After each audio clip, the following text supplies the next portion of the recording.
Now, Nicolle, I don't know that I've done justice to the litany of abuse and sexism, the bias that you've been subject to, and maybe I've just started at the top.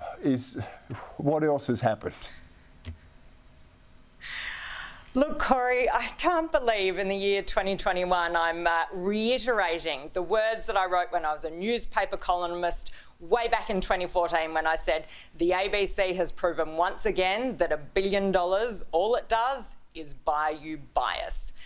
You have just presented a very neat summary of all the things that have happened to me, unfortunately, and thank you for playing my speech that I was giving to the House of Representatives, because not only did the ABC silence me, they silenced the voice of an incredibly strong and brave Aboriginal woman, Shirong Long, who had travelled all the way to Canberra to talk about the extreme danger that Aboriginal women and children are in every single day that the mainstream media won't report. So they didn't just silence me, they didn't just censor me, they censored and silenced an Aboriginal woman giving a very important message to the nation.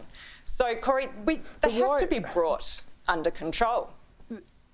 Well, of course they do, Nicolle, because it only seems that they target conservatives. In this case, I mean, I was appalled that I was there during your election campaign. I saw what people had written about you on your electoral campaign office. I saw the stalker. I saw the press coverage of it. And yet I was appalled to see on their ABC the other day, the two pundits, the media people they got in to talk about it, said it didn't happen. It was wrong. You were telling basically porky pies to the parliamentary inquiry. Where do they get off maintaining this nonsense when the evidence is there for everyone to see? I agree, Corey. The comments made on ABC Insiders were strikingly similar to comments that Senator Penny Wong has made. She said to the Adelaide Advertiser that the inappropriate behaviour of an individual, i.e.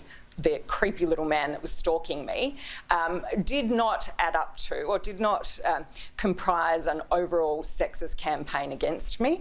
So Samantha Maiden went on Insiders and said that she got very close to calling me a liar, and she also challenged whether I had actually been subject to sexist criticism. So, Corey, as I said when I gave my pretty angry speech about the ABC to Parliament, if being called a whore isn't sexist, I honestly don't know what is. So the ABC have a lot to answer for. Yes?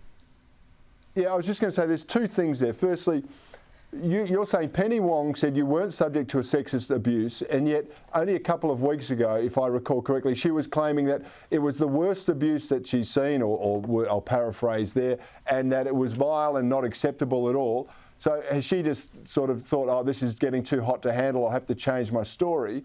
I'll ask for your comment on that first. Well, you'd have to put that to Senator Penny Wong, Corey, but I can't imagine that she would come on a show that broadcasts as much common sense as you do. I consider that an invitation, Nicolle Flint. But the second thing is, you know, I think it is a way of which people hide from criticism by saying it's sexist, right? So we should be able to criticise female MPs or criticise anybody for their behaviour or for their ideas, and, you know, for a whole range of areas. But to deny that the sexual slurs, the vile things that were written about you, and being called a whore was probably the best of them, Nicolle, on your windows, anyone to say that wasn't sexist is just being completely disingenuous or dishonest with themselves. Yep, I agree, absolutely, Corey. Look, I'm happy to be criticised for the policy positions that I take, for the local projects that I've delivered for my electorate of Boothby over my now 7 years in the role as either the candidate or the member. But don't criticise me because of the fact I'm a woman or what I look like, what I'm wearing, like Peter Gers did. Stick to what I do, my actions, my beliefs, the policies that I've advocated for, and you can't go wrong. But as for continuing this the ongoing sexist abuse I've been subject to. Mike Carlton live tweeting during Q&A, of course, was another example. As I said, Peter Gers, the vandalism of my campaign office, it's just not on. And it encouraged quite an aggressive environment, and that's why I have been very outspoken, because I want all members of Parliament, but particularly our women, to feel safe and to be safe when they are out and about in their communities. All right, let's go back to this ABC again, right, because I didn't cover everything there. You've got the likes of Jonathan Green out there who seems to think he can tweet whatever he likes with no accountability to the ABC. And in fact, you've got into a bit of a Twitter spat with him, haven't you? I did, because I am not going to tolerate centre-right women being attacked, particularly by the ABC anymore, Corey. Like, I am here to say to the ABC tonight, I am watching you and I will be calling out any bad behaviour by your employees or by your TV shows. Jonathan Green tweeted a number of times a really objectionable and deeply offensive article in the Me Engine magazine that he edits, essentially claiming that Jenny Morrison is just an object who is completely controlled by her husband, and that's the only role that she serves. So, and I'm just paraphrasing. It's a deeply offensive article. He not only tweeted the original tweet about the article, but then all of these horrible comments about Mrs. Morrison as well.